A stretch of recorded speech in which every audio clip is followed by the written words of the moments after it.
if we're looking at, again, something called Fundamental Theorem of Calculus. This is another form of it, or it will be in a second. The first form of the Fundamental Theorem of Calculus was what we use to evaluate things, evaluate integrals. If you go back to here, if you go back to here, when we looked at this, we learned how we can evaluate integrals using antiderivatives. We wrote a formula for what the definite integral is equal to, and it had to do with if you knew the connection up here. So let's erase some of this highlighting. This basically said here, if you know that the derivative of some function is this other function, right? Like if you know that the derivative of x squared is 2x, then if you want to know the integral of 2x, you can use x squared to figure it out. Does that make sense? Right? If you use those two as examples there, if we wanted to know the integral from 2 to 7 of 2x dx, you could use that, right? An antiderivative of that. You can use x squared and evaluate it at 7 and at 2 and subtract it, right? We're good with that already? Basically what this is saying is the integral of the derivative, right, is related to the function itself for those 2 points, okay? Because that's kind of what you're doing here. This was the derivative of this function. But you're saying the integral of that thing which is a derivative is the function itself, more or less, right? It's 2 different values of the function itself. But basically what it's saying, it's called the Fundamental Theorem of Calculus because it's linking the 2 things, right? It's linking integration and finding the derivative. Differentiation, integration. We're going to do the same thing, but we're going to do it the other way around. This basically says the integral of the derivative is the function itself. We're going to turn it around and say, what would the derivative of the integral of something be? Well, you probably can predict that it's going to give you a similar result here. So before we even start talking about what it is, let's at least look at what the question is, or what we're looking at here. We're saying, what's the derivative of this function? The only difference here now is we're making the upper limit of integration the variable. This is the variable. Like, this is some kind of a function here, and there it says dt. But we want to know what's the rate of change as you change the upper limit of integration. So before we start talking about what the derivative is, we're going to just have to get used to writing formulas or looking at functions where the upper limit of integration is the variable. You can think of this as an area. The simplest thing here is to think of an area function, right? So you have some kind of a curve here, and it's just called f of t. You have a starting point that is fixed. We're not moving that, right? This is constant. But then let's say you move the upper limit of integration. Let's say you move the upper end of the area. We want to know now, what's the rate of change of that area? Okay, so because that picture is so static, I made something that is a little more dynamic. It's a little more of a crazy curve than the one that is on that page. Okay, it's this crazy curve, goes up, down. I had to work pretty hard to make a function that ends up looking like that. You appreciate my effort. Thank you. I honestly will have to look at later what it is, but so this is a point that's fixed. This a is not going to move.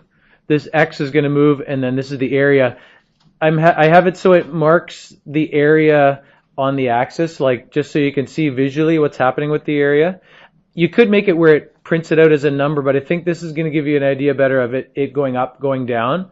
So right now the area underneath there is 4 point something, right? Because it's just a bit above the 4.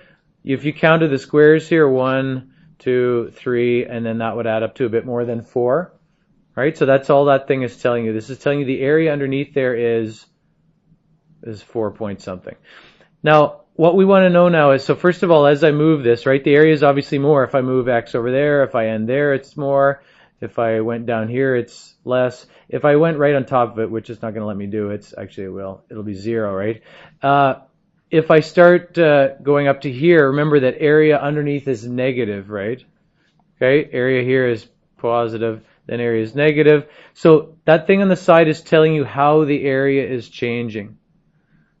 Okay? Now we're going to talk about what's the rate of change of that area. Right? So this function is like a of x represents the area underneath there. And it's equal to the integral from a to x of f of t dt. Why can't I use a t in here? Or sorry, why can't I use an x in here? X is this variable. It's the upper limit of integration. This is a dummy variable. It's just a different variable standing in place there. Because you're just saying this function here is f of something, right? F of some value. But we want to emphasize that that's the variable, this point right here. Now we're asking, what's the derivative with respect to that upper limit of integration? Okay, in other words, what's the rate of change? How fast does the area change as x changes? For every 1 unit I move to the right, how much area did I gain there approximately? From there to there. 1 and a bit, right? How would that compare to how much it changes from here to here? This is obviously less here, right? What about from here to here? It's almost imperceptible, right? Because the curve isn't very high. Which 1 unit of movement is going to give you the biggest change in area? From what to what, do you think? Somewhere in here, right? Yeah, probably like 11 to 12. That's the biggest change of area. How much did I gain there? From 8.6 or something up to just above 11, right? You gained quite a bit. What's going to happen as soon as I cross from here to here? If I go from here to there, what happened to the area there? It went up, but then it went back down again, right? Was there any kind of a change there from there to there? Cancels out, right? If I think, now that's thinking of like the average change from a fixed value to another value, but if I move this steadily here, when is that thing going up the fastest? If I try to make it go at the same speed here? When is it going, when it's this, does it have to do with the slope? I don't know if it has to do with the slope. It's not when the slope is the highest, right? Because the curve is going down there, but the area is going up, right? When is it going to be going up the fastest? When it's highest up in the air. That's where the derivative is the highest of that area function. That's where that area function is changing the highest. You see this red line is highlighted? That's the rate of change. The rate of change is that line, right? From here to here, I gain basically 1.5 units. That's basically how high that line is. When I get to here, what's the rate of change of the area? At that moment, area is not increasing at all, basically, right? I move this, area is not changing. When I'm moving in here, the area is changing quite a bit. The rate of change of area is the height of the function. As soon as I get to here, what's the rate of change of area right there? 0. What's the rate of change of area now? From here to there, negative something, right? I lost about 3 here from there to there, a little more than 3. The rate of change of the area is the height of the function itself. Okay? If you have an area function, the rate of change of area is the height at any given time. If you're moving, if the upper limit of integration is the variable. Okay? So we want to try and write something in words before we write it in symbols here. If this is the variable, right? That's the variable. Okay, if the variable x is the upper limit of integration, or wherever you stop the area, right?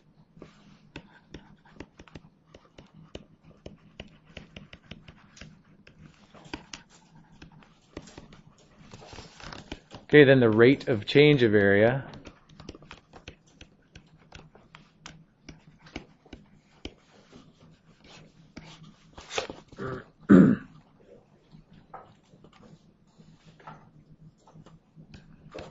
okay, the rate of change of area, remember this is with respect to x here. We want the rate of change of area with respect to x, meaning the rate of change of area when you're at this value. When you're at x, what is it? The rate of change of area at x is, what is it?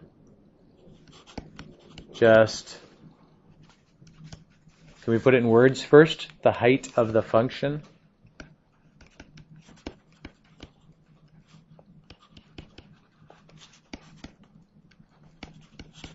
Height of the function at x. I.e., what is that? How do you write that in symbols? Height of the function at x?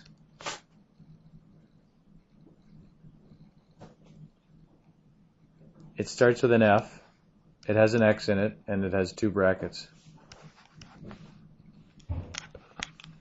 Does this make sense to you? This height right here, that's this, right? F of x. That's the derivative. That's how fast the area is changing.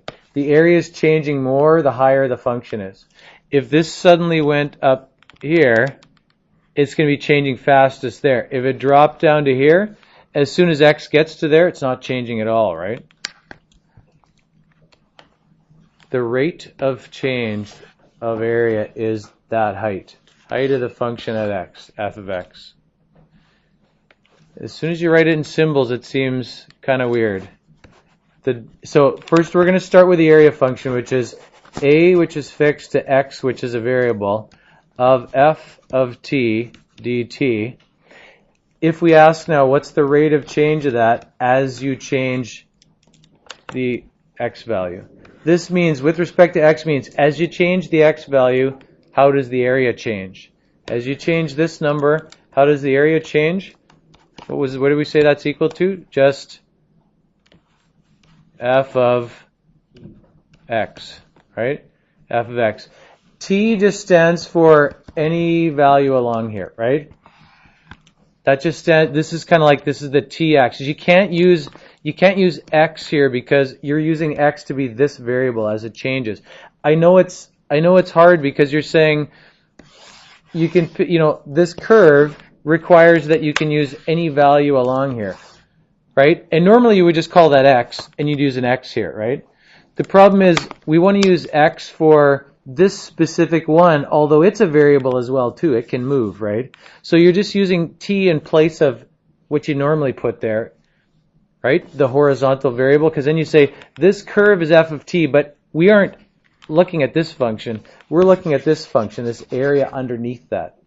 That's why you have this two variable thing, right? Because you're saying there's some curve, but then we want to know the area, and the variable is this x. The derivative with respect to x of that thing, right? So think about what it says here. It says the derivative of the integral of f is equal to f. Derivative, dir, of int of, whoops, put my arrow in the wrong place, of f is, what did we say it was? F. Derivative of integral of f is f. Isn't that earth-shattering? You're actually right out here. Oh. Thanks. Does that seem surprising? No. Why not? Why is it not surprising? You exactly, like the way we've learned about these things, we've thought about these as opposites the whole time. Even though if you had just said, let's talk about the slope of a curve and let's talk about the area under the curve, there's no obvious clue why those should be inverses of each other, right? Like it's sort of obvious that if you take a number like 7 and you add 2 and you subtract 2, you get 7, right? we're kind of doing the same thing here, although here it's obvious why if you put 2, take the 2 away, you get the same numbers you started with. Slope of a tangent and area underneath a curve, there's no obvious reason why those are inverses of each other, right? So this came later on after developing calculus, this idea of fundamental theorem of calculus. It's called fundamental theorem of calculus because it links those two things that aren't obviously linked together, right? Area underneath a curve and slope of a curve. Okay, it shows that you can show that those two things are opposites. So we have 2 forms of it here. Okay, now this page I actually should have put first because this is basically, well actually we can fill this out right now, right? This I should have put first as an area function. This isn't even a of 1 is just the area at 1. Integral from 1 to 1 of t squared dt. What is that going to be? The area underneath the curve from 1 to 1? What's it going to be? Area from 1 up to 1. If you start at 1 and end at 1, what's the area going to be? 0. Thank you. I was getting worried there. The area from 1 to 2. Okay, this I should have done first to talk about an area function. I don't know why I put the pages in the wrong order. You could work out what that area is. I'm pretty sure you could figure it out. You could use calculus and figure it out, right?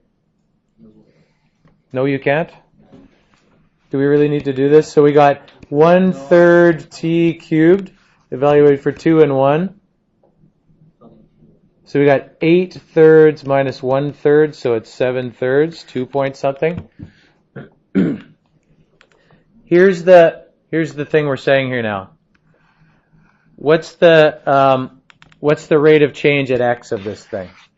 What's the derivative of that thing which is already an integral?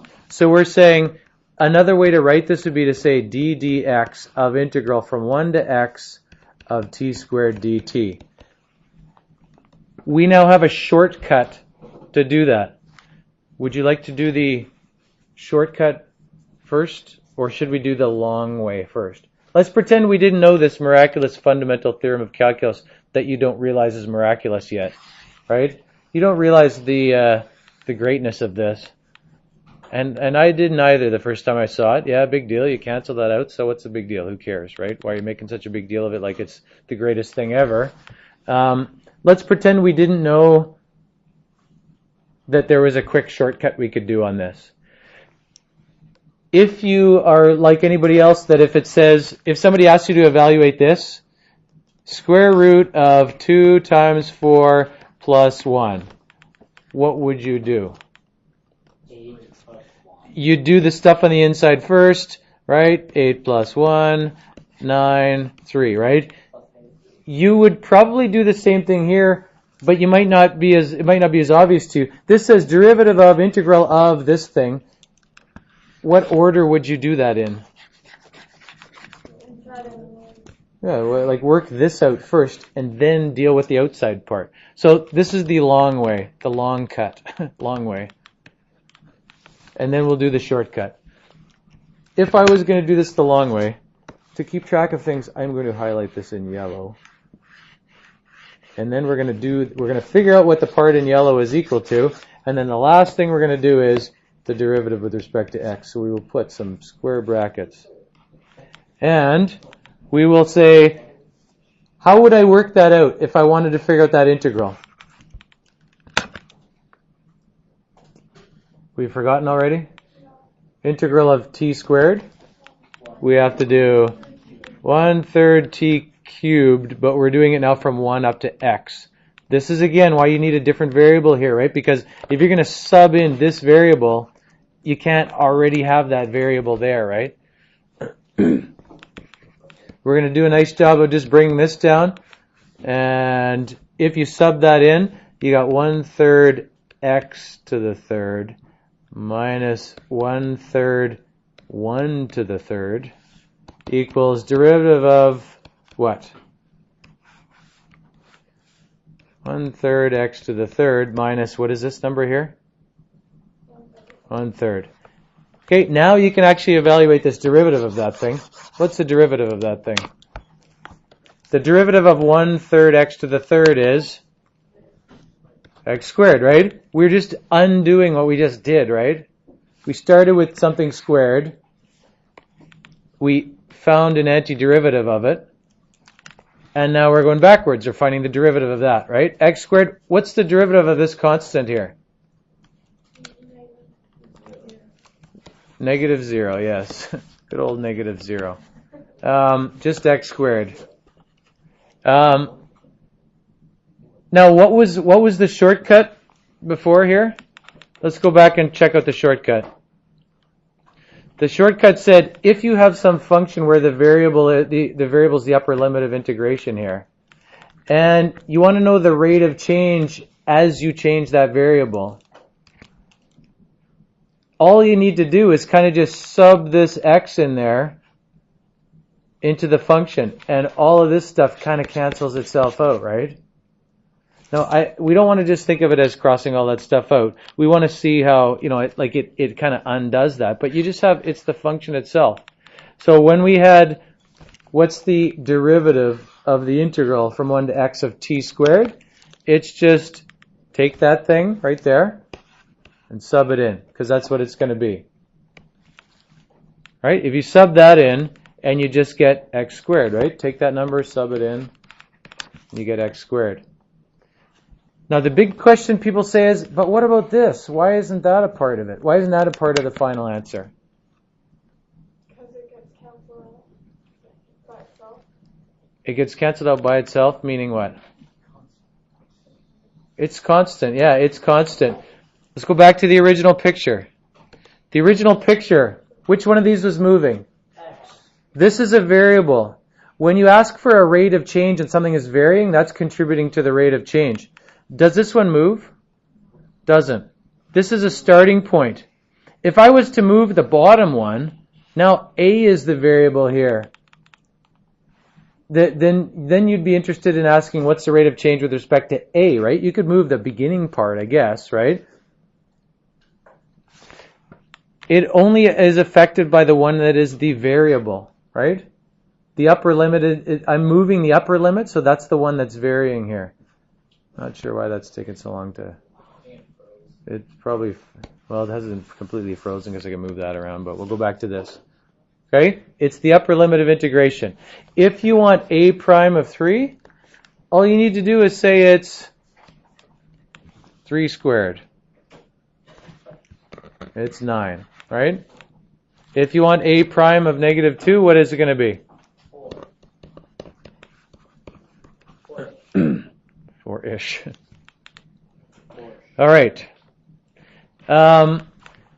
Let's just, for the sake of completeness, put both forms of this down here. Okay, both forms. And draw a nice, big, huge box around it here. Because we like big, huge boxes around things. And... Okay. This can be, I missed out on that part, didn't I? Okay, I won't blow it again this time. There it is. Okay. What was the form of this that we just found out? The derivative with respect to x, where this is the variable of some function, is f of x. It's just the function of whatever that is. The rate of change at any point x is the function value at x. The rate of change of the area function is the height at x.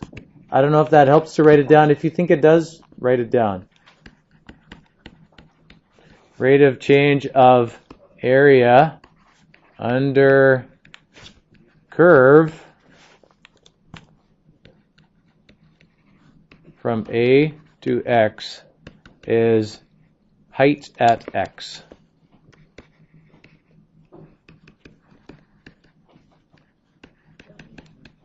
Okay, the height at x. However high it is, that's how much you're gaining, right? Another thing to realize here is that this says the derivative. I already wrote this, but I'm going to write it here. The derivative of the integral I don't know why I stopped there. Integral of f is f. Earth-shattering, eh? The other form of the fundamental theorem of calculus is the other way around. This one says the integral of something that's a derivative, right? This says f prime of x, right? This says the derivative, or sorry, the integral of the derivative. The integral. Now we should actually do this. I'm wishing I had printed it out this way. Can we adjust this slightly? Can we put an x up here and put a t in here like this? Just because I want it to be the upper limit of integration there again. Okay, I want the upper limit of integration to be the variable. What would that be? How would you work that out? If you know f is an antiderivative of this function, which it is because that's called f prime, how do you work this out? It's just, what is it? It's not f of t because it's f of x minus this one. You need both of them, right? Do it the other way around and we'll see here. This is f of x minus f of a. The reason this one doesn't cancel out is because which one are you doing second? Which you're first doing the derivative and then you're doing the integral. What happens when we do the integral? When you do the integral of something, you have some constant, right? This is kind of a constant, right? This is just this is saying this.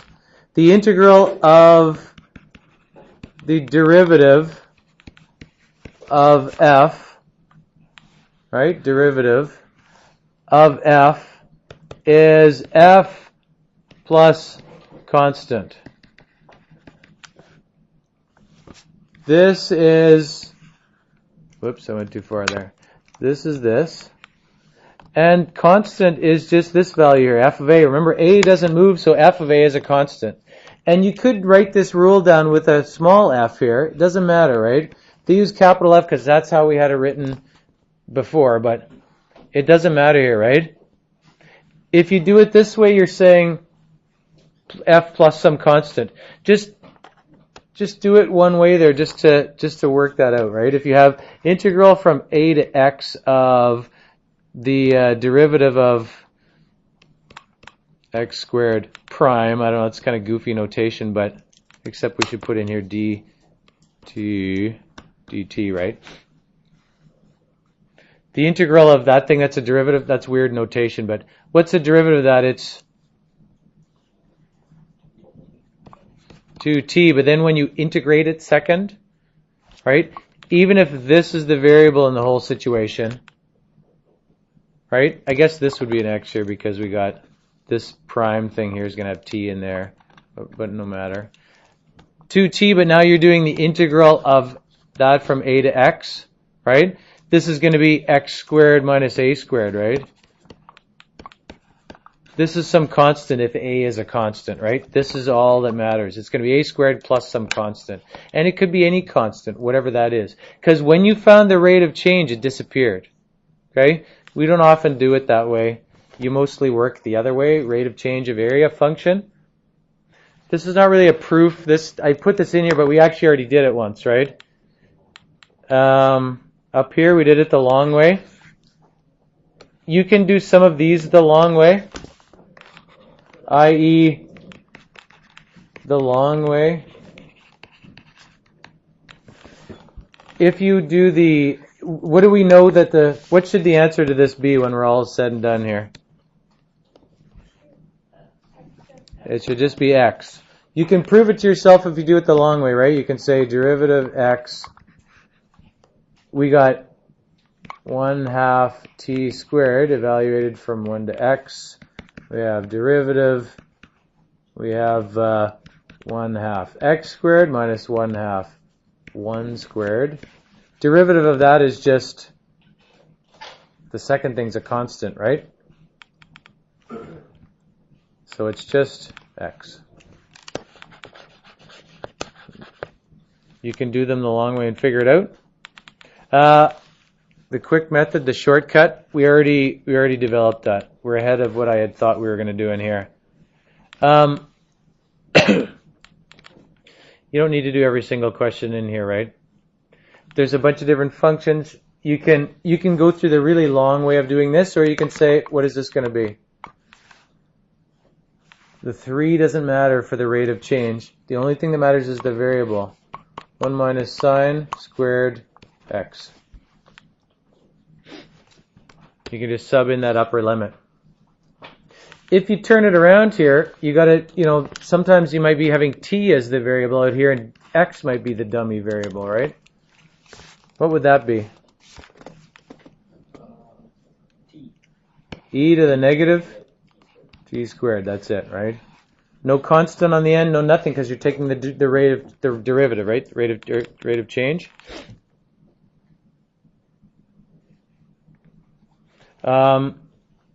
You can use some other things. Sometimes you might, for some strange reason, decide that the starting point is the variable, not the ending point. If the starting point is the area, not the ending point. It's because you could rewrite it like this. You could say that it's going to be a negative, right? Derivative of negative. I mean, you could put the negative in here and say from 3 up to x of sine cubed t dt. Or you could realize that that negative could just go outside the entire thing. If you have derivative of a negative, you could just pull the negative out. I would tend to just put the negative on the outside of the whole thing to start with there, right?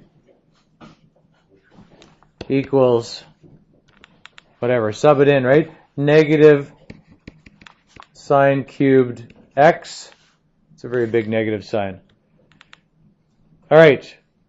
Now you need to understand if it's something other than x squared up there, or something other than x up there.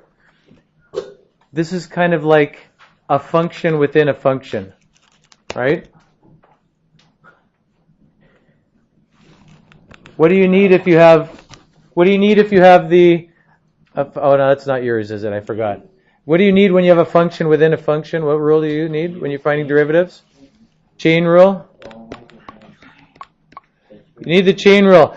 We did the chain rule just by using our brain because we're so smart. We didn't actually do a u substitution, but that's what you're doing in your mind.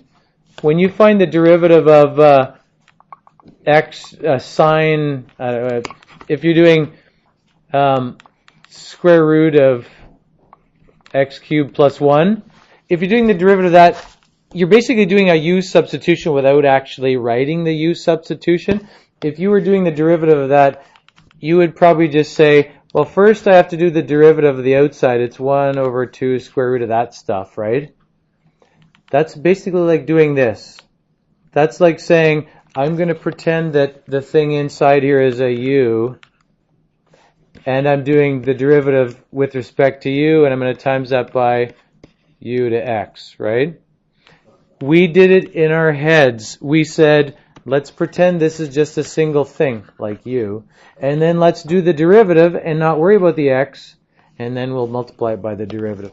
Because we would have said it's 1 over 2 times square root of that thing times 3x squared. You need to do exactly the same thing here. Pretend that this is equal to the derivative with respect to u of that thing times du dx, where u is equal to x cubed, right? You know how you're just using the chain rule? dy dx is equal to dy du, whatever u happens to be, du dx, right? Chain rule like that. Okay, it's one to the other. What would this be here? We're going to do it the long way and then we can come up with the shortcut. Because it's not d dx cubed, it's just d dx, derivative with respect to x. If it was d dx cubed, you could just sub the x cubed in and say put that in there, what would you get? X cubed.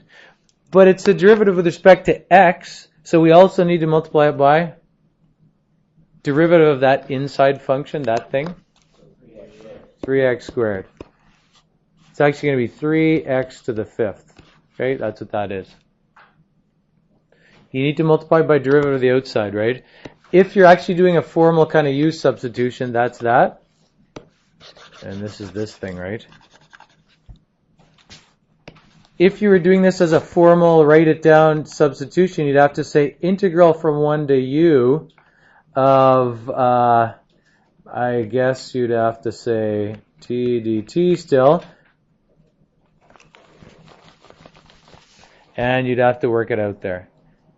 Okay, the shortcut is, this still works the same. Sub that in, but you need to multiply it by that. Okay? This is not a huge deal. Okay? The rule, if you want to write it out as a rule, is still just sub this in here. F prime of u, being careful not to say that too quickly. Make sure you say the prime in between there. F prime of u. Well, the of. F of u. You have to make sure you say the of when you use the function f of u, right?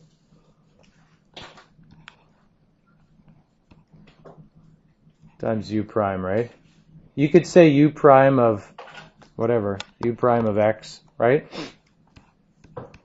Or, I mean, it's probably better if you just say u prime here. The understanding of this is at the beginning level, right? You're probably going to just do these by kind of learning and rattling off and saying, sub that in, but then multiply by the. If this is not just an x up here, just like before, if the inside function, if the variable is not just a plain old variable, you need to multiply by the derivative of that inside thing. This is going to be sine x squared times 2x, right? Derivative of the inside. Piece of cake, easy, we hope. There's lots of questions there. I realize that you're up to the point now you could actually technically work on assignment 12. Some of you are up to that point. It's not all from this section. So from section 7 as well.